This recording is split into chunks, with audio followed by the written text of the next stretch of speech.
4-5 વર્ષથી અમે રહીએ છીએ પણ ખાર કુવા ઉભરાઈ જાય છે, પાણી ઘણું બધું બહાર નીકળે છે, ગંદવાડો ફેલાય છે અને સોસાયટીમાં રોગ થવાની શક્યતા ઊભી થાય છે. તો નગરપાલિકા કશું કરી શકતી નથી. વારંવાર લેખિત રજૂઆત કરી છે. ક્યાંક ને ક્યાંક એવા આક્ષેપ કરવામાં આવી રહ્યા છે કે તમારા જે રહીશો છે તેમના દ્વારા અવારનવાર વેરો ભરવામાં આવે છે છતાં પણ આ સુવિધાઓ નથી મળી રહી. નથી મળી રહી બેન.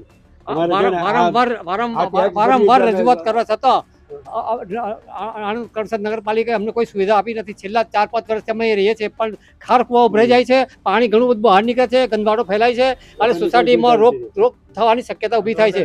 તો નગરપાલિકા કશું કરી શકતી નથી. વારંવાર લેખિત રજૂઆત કરી છે, 2 થી 3 વખત લેખિત આપી છે અને મૌખિક રજૂઆત પણ કરી છે. સ્થાનિક કોર્પોરેટરને પણ રજૂઆત કરી છે પણ તેમ છતાં કોઈ સુવિધા અમને આપવામાં આવી નથી, જેથી અમારા સોસાયટીના રહીશો બધા હેરાન થઈ ગયા છે. હું કેમેરામેનને કહીશ કે તે આ જે નકલ છે તે તમને બતાવવાનો પ્રયત્ન કરે. આ એ જ નકલ છે જે નકલ તો છે, નકલ તમને મોકલી આપી. ટેક્સ ભરવામાં આવતો હોવા છતાં પણ આ રહીશોને કોઈ પણ જાતની સુવિધા નથી મળી રહી. હવે તમારી માંગ શું છે? અમારી માંગ તો હવે ગટરો આવે એવું બેન અમે ઈચ્છીએ છીએ. ગટરો આવી જાય એવું અને અમારો એ સપોર્ટ કરે એવી આશા રાખીએ છીએ અમે.